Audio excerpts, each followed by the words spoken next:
Muy buenas, esto es AB Positivo y si quieres saber qué es la tos, no te pierdas este vídeo.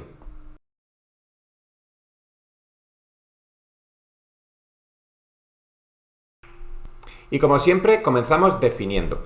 La tos es un mecanismo de defensa que le sirve al cuerpo para eliminar las secreciones excesivas o las partículas nocivas de las vías respiratorias bajas. Estas vías respiratorias bajas son la laringe, la tráquea, los bronquios principales y los pulmones.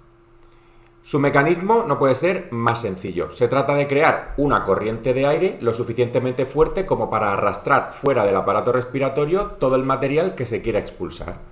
Para ello tenemos que considerar tres partes del cuerpo. En primer lugar, los pulmones, que son los que almacenan la mayor cantidad de aire. En segundo lugar, los músculos de la respiración. Cuando los músculos de la respiración sirven para coger aire, se llaman músculos inspiratorios. Y en este grupo podemos incluir al diafragma, a varios músculos del tórax y a varios músculos del cuello. Por otro lado, cuando los músculos de la respiración sirven para expulsar el aire, se llaman músculos expiratorios. Y en este grupo podemos incluir también a varios músculos del tórax y a la musculatura abdominal. En tercer lugar tenemos a la laringe. La laringe es una estructura en la garganta que tiene varias partes móviles, por ejemplo la epiglotis o las cuerdas vocales, que pueden abrir o cerrar la laringe y cuando la laringe está cerrada impide que el aire salga aunque los músculos expiratorios se contraigan. El mecanismo de la tos es muy simple. Generalmente comienza cogiendo aire, aunque es verdad que esta fase puede faltar. Una vez que el aire está dentro del aparato respiratorio, los músculos expiradores se contraen para intentar expulsar todo el aire del aparato respiratorio. Pero al mismo tiempo, la epiglotis y las cuerdas vocales cierran la laringe, evitando que todo ese aire salga. Eso genera dentro de los pulmones y las vías respiratorias bajas un aumento de presión muy grande. En ese momento, las cuerdas vocales y la epiglotis abren de nuevo la laringe de manera súbita y todo el aire sale de manera brusca. Eso genera la corriente de aire que pretende mover o expulsar del aparato respiratorio las secreciones o las partículas nocivas. Cada repetición de este ciclo se llama golpe de tos y produce un sonido característico. Todo el mundo ha escuchado alguna vez a una persona toser y sabe reconocer el sonido de la tos. Además, la tos puede ocurrir de manera voluntaria, es decir, una persona puede toser a propósito, pero también puede ocurrir de manera involuntaria. El cuerpo dispone de un circuito para saber cuándo tiene que toser. El aparato respiratorio está lleno de sensores que van informando continuamente sobre el contenido y la cantidad de lo que hay dentro de las vías respiratorias. Esta información está llegando continuamente al cerebro, que tiene un centro dedicado exclusivamente a la tos. Cuando este centro decide que lo que hay dentro de las vías respiratorias es un problema por lo que sea, puede dar una orden para que se produzca un golpe de tos. Y esto puede repetirse varias veces hasta que lo que hay dentro de las vías respiratorias disminuye lo suficiente como para dejar de ser un problema. Lo más frecuente es toser cuando hay material irritante dentro de la vía respiratoria. Hay muchos ejemplos que podemos poner de este material, pero yo lo voy a clasificar en función del lugar del que provenga. En este sentido, podemos empezar hablando del material que se encuentra en el propio bronquio, que lo normal es que sean secreciones, pero que también podría ser un nódulo o alguna masa que esté irritando a la vía respiratoria a ese nivel. En segundo lugar, podemos hablar de partículas que vienen del exterior. Aquí podemos poner muchísimos ejemplos: el polen de las plantas, la polución de los coches, en fin, muchísimas partículas que vienen desde fuera y que irritan a la vía respiratoria. Pero sobre todo destaca el humo del tabaco, tanto en personas que fuman como en personas que son fumadoras pasivas. También podemos hablar de productos que vienen del aparato digestivo. El caso más frecuente es cuando hay una enfermedad por reflujo gastroesofágico. Como sabrás, cuando comemos, la comida pasa de la boca a la garganta, de la garganta por el esófago y del esófago llega hasta el estómago. Y ahí hay una válvula que impide que cuando cambiamos de postura, ese material vuelva de nuevo al esófago o incluso hasta la garganta. Cuando esa válvula no funciona bien, se puede producir un reflujo de material que, si llega a la garganta, puede ser que irrite a los sensores que están en la laringe, pudiendo entonces dar lugar a tos. Y por último podemos hablar de productos que vienen de la nariz. El ejemplo más típico es cuando hay un exceso de mucosidad, de moco, que desborda por detrás. Y ese material puede caer en la laringe, irritando los sensores y desencadenando todo el mecanismo de la tos. Sin embargo, hay muchos otros factores que pueden hacernos toser, pero yo quiero destacar aquí 4 de ellos. En primer lugar, la inflamación de las vías respiratorias. Cuando sufrimos una agresión por un microbio o por alguna partícula nociva, el sistema inmunitario se pone a hacer reparaciones del daño que haya podido producirse. Mientras duren esas reparaciones, los sensores del aparato respiratorio funcionan con más intensidad de lo habitual. Esto hace que partículas nocivas o secreciones que antes no tenían ningún efecto, ahora desencadenen tos. Y es el motivo por el que después de una infección respiratoria, una neumonía o una bronquitis aguda, pero incluso una faringitis, puede dejar residualmente una tos que puede durar a veces hasta 2 meses. También está el daño permanente de la vía respiratoria. Hay enfermedades, por ejemplo el asma, o es el caso de algunas infecciones, en donde se produce un daño que el cuerpo no puede reparar. Este daño puede ocurrir en la pared de la vía respiratoria o en los sensores que informan al cerebro del contenido de la vía respiratoria. Cuando esto ocurre, el circuito de la tos no funciona bien y pueden producirse golpes de tos cuando realmente no hacen falta. También hay que incluir aquí a los medicamentos. Hay fármacos, por ejemplo algunas pastillas para la tensión arterial, que tienen como efecto secundario la tos. Y hay ocasiones en que la tos no se quita hasta que no dejamos de consumir ese fármaco. También quiero incluir aquí a la ansiedad. La ansiedad hace que los sensores de la vía respiratoria funcionen con más intensidad de lo habitual. Por eso, las personas que padecen de ansiedad pueden sufrir de lo que se llama tos ansiosa. Y ahora vamos a hablar de todos los tipos que hay de tos, porque la tos no es siempre igual. En primer lugar, hemos visto antes que la tos puede producirse en varios sitios dentro del aparato respiratorio, por lo que es el primer criterio que vamos a utilizar. Cuando la tos se produce en el bronquio, se llama tos bronquial. Y cuando se produce en la laringe se llama tos laringea. Esta última se llama también tos perruna porque tiene un sonido ronco característico.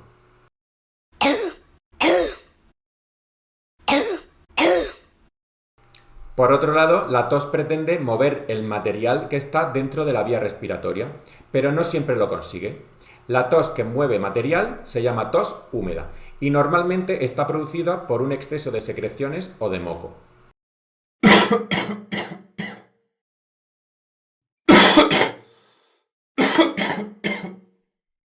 La tos que no mueve material se llama tos seca o irritativa y normalmente está producida por alguna partícula nociva dentro de la vía respiratoria que irrita a los sensores y pone en marcha todo el circuito de la tos.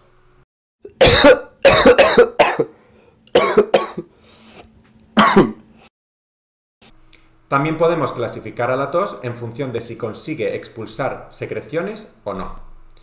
La tos que consigue expulsar secreciones se llama tos productiva y la que no lo consigue se llama tos no productiva. Lo más habitual es que la tos húmeda sea productiva y la tos seca o irritativa sea no productiva. Sin embargo, hay ocasiones en las que la tos húmeda no consigue expulsar secreciones. A veces ocurre porque el contenido de la vía respiratoria es muy espeso como para poder ser expulsado. Esto es típico de personas que están mal hidratadas.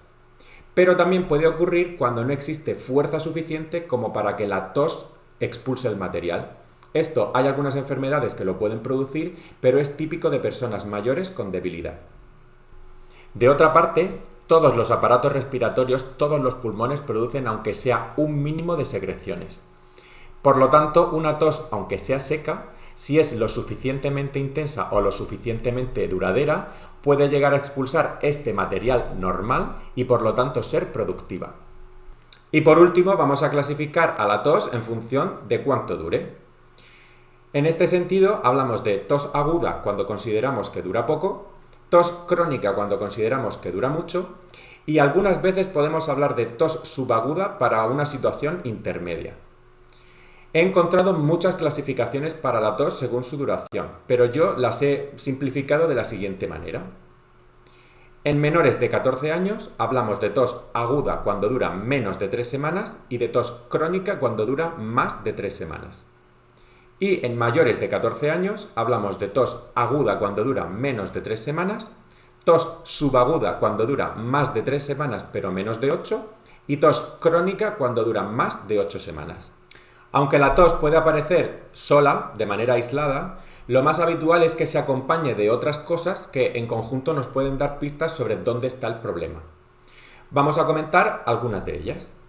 Expectoración. Es el proceso de expulsión de secreciones fuera del aparato respiratorio. Es lo que define a la tos como productiva. El material que se expulsa mediante la tos se denomina esputo. Según su consistencia, el esputo puede ser seroso, cuando es como el agua, mucoso, cuando es como el moco, o purulento, cuando es como el pus. Y además puede tener varios colores. Puede ser incoloro, blanco, amarillo, verde, marrón o rojo. Fiebre. La combinación de tos y fiebre es sugerente de infección respiratoria. No siempre es así, pero cuando se dan las dos juntas empezamos a pensar en una infección, sobre todo si se acompañan de un esputo purulento. Náuseas o vómitos. Hay ocasiones en las que la tos es tan intensa que puede irritar algunas terminaciones nerviosas del aparato digestivo, dando lugar a náuseas o vómitos. Pérdida de consciencia. Hay personas que se desmayan al toser. Es lo que se llama síncope tusígeno. Mareo. Puede ocurrir si los golpes de tos son muy seguidos. Dolor torácico. Cuando la tos es muy intensa o muy duradera, los músculos y articulaciones del tórax están haciendo un esfuerzo muy grande y además en el pulmón se están produciendo continuamente aumentos bruscos de presión. Como consecuencia de todo esto pueden producirse algunas lesiones en el tórax que den lugar a dolor. Dolor de cabeza. Se da por los aumentos de presión dentro de las venas de la cabeza que se produce con cada golpe de tos. Hay ocasiones en que algunas de esas venas se rompen y puede producir pequeñas hemorragias, por ejemplo, en el ojo. Dolor de espalda. Hay músculos respiratorios en el cuello, en el tórax y también son músculos respiratorios los abdominales. Además, con cada golpe de tos se produce un aumento de presión brusco dentro del tórax. Con todo esto es posible que una tos que sea muy intensa o muy duradera haga que la espalda trabaje más de la cuenta y puede dar lugar a dolor, sobre todo en personas que tienen lesiones previas, por ejemplo, hernias discales o artrosis. Escape de orina o de heces. Con cada golpe de tos, igual que se produce un aumento de presión dentro del tórax, se produce también un aumento de presión dentro del abdomen. En algunas personas esto puede producir escape de orina o de heces, especialmente si existe debilidad de los músculos del suelo pélvico. Dificultad respiratoria en reposo. Si estás tosiendo y subes unas escaleras, te puede dar dificultad respiratoria igual que a cualquier otra persona. Pero si tú estás en reposo y aún así sigues teniendo dificultad respiratoria, eso está indicando que el aparato respiratorio no puede cumplir adecuadamente con su función de oxigenar la sangre. Esta es una señal de alarma que debe hacerte consultar inmediatamente con profesionales de la salud. Y lo dejamos aquí de momento. Dejamos para el próximo vídeo qué es lo que hay que hacer cuando hay tos, así que atento al canal para no perdértelo. Adiós. Muchas gracias por ver el vídeo. Te dejo aquí el enlace a la página web y a las redes sociales, a las que te invito a unirte. Recuerda que puedes activar las notificaciones. De esta manera podrás decirme si el vídeo te ha gustado, podrás compartirlo con otras personas y podrás dejarme en la sección de comentarios todo lo que quieras. Recuerda que este vídeo no sustituye en ningún caso a una consulta con profesionales de la salud. Esto es AB Positivo y te espero en el próximo vídeo.